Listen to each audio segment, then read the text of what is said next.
Cooking with Kayla King. Let's start today's episode off with some big news. Oh, hi! So I have the biggest news ever to share with y'all. Do y'all see this right here? This thing? I officially have my very own air fryer. This is already life-changing. I also just wanted to prepare y'all for the dump of air fryer recipes that are yet to follow.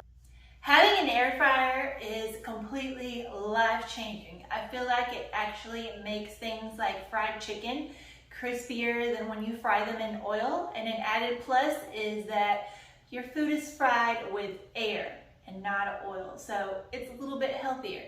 If you don't already have an air fryer, you must get one. So now let's get to business. On today's show, we are going to be making fried Oreos in the air fryer. The first time that I came across fried Oreos was from the Mermaid Casino in Las Vegas. That casino has since been imploded, but you can still enjoy fried Oreos at county fairs across the United States and now, after today, in your home. What's a fried Oreo? A fried Oreo is a fluffy donut biscuit with an Oreo surprise in the middle. While researching this video, I discovered that you can go online to the Oreo website and personalize your own Oreos. You can add a picture and have that surrounded by a sprinkled border. You also get to choose what color your cream filling is going to be. I definitely recommend doing this. I actually got the M&Ms, personalized M&Ms from their website. Personalized gifts are definitely the way to go on holidays that you don't know what to get your gift getter. So here is a close-up of my personalized M&Ms that I got my stepson for Valentine's Day. These are from the first Valentine's Day that we shared together, and you'll see that it has his picture. It says Happy Valentine's Day, and also it has his name. I got to pick what colors that I wanted the M&Ms to be. These were such a hit. Let's talk about parchment paper. I used to be one of those people that use aluminum foil on everything. Parchment paper seemed just like too many unnecessary steps and just not worth the trouble. Boy, was I wrong. After seeing parchment paper coming up in all of my baking recipes, I was like, that has to be for a reason. These people are pros. So I made the switch over and I've never looked back.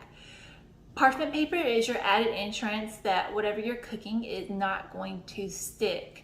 Usually with aluminum foil, you have to spray the pan with some non-stick cooking spray. Parchment paper, you just lay the paper down. It's as easy as that. I noticed that a lot of the parchment paper that I would get from the grocery store would just run out really quickly. If you're having that problem from baking a lot, next time you go to Costco, you can get a 2-pack. That 2-pack lasts me for pretty much an entire year, and I use parchment paper at least a couple times a week. This is a real-life reenactment of the very first time that I used parchment paper.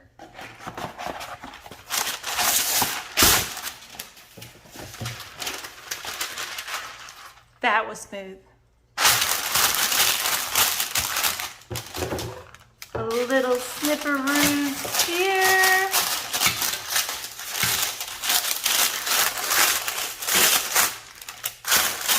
Another one here. This is turning out to be such an art project. And I think this will work. Now let's try this the correct way.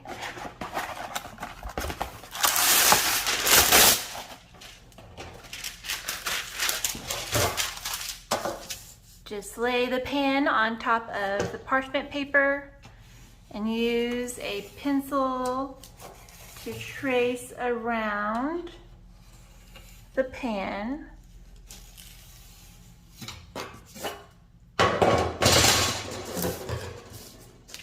let's cut this out.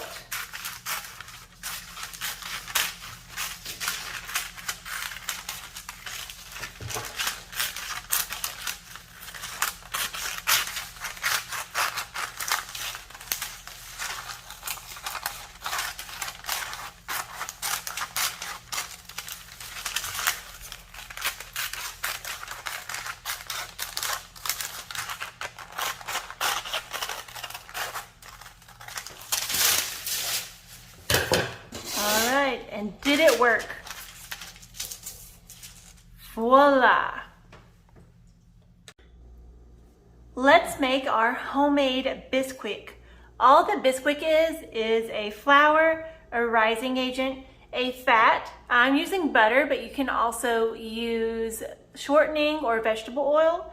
If you're using a melted butter or vegetable oil, make sure that you spread it in the mixture evenly, and salt.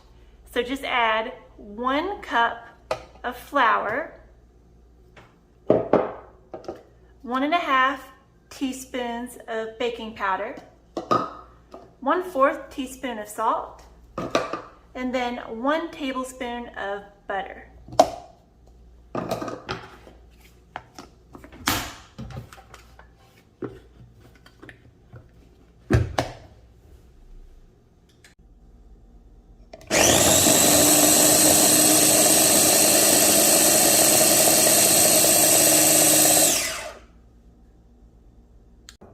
And here you have it, your own homemade Bisquick made completely from scratch and for pennies on the dollar of what it would cost to purchase Bisquick in stores. Bisquick, as the name implies, is used to make everything from biscuits to pancakes to waffles. I've even seen a recipe for macaroni and cheese bites to use Bisquick. You also save yourself the trouble of having a meltdown whenever a last-minute baking recipe calls for Bisquick. If you follow my Instagram page, kayla.king.queen, you'll find out tips and tricks like this. If you're generally out of anything from eggs to Bisquick, there's always a substitution or a way to break it down. Oh no, we're out of Bisquick! So I have my air fryer preheating at 350 degrees. Next, I'm going to mix my Bisquick with 2 teaspoons of sugar.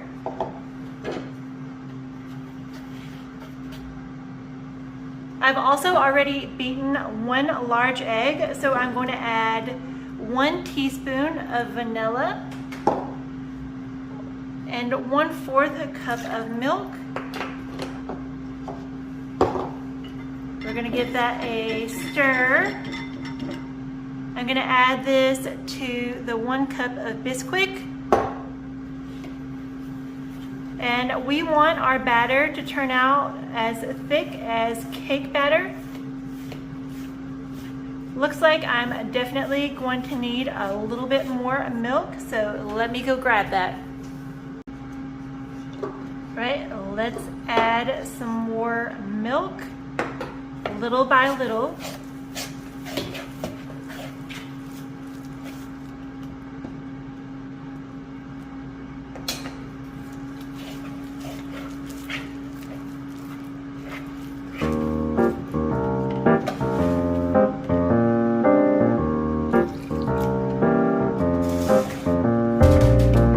We want this batter to be able to stand up on the Oreos.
deep fried Oreos fresh from the oven.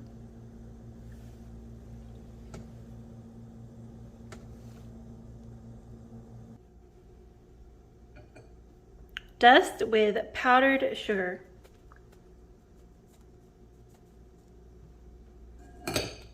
And there you have it. Easy peasy air fryer Oreos. Enjoy! And here we have the unveiling of the deep fried, air fried Oreo. You know I wouldn't leave you guys hanging. Let's check out how this thing looks inside.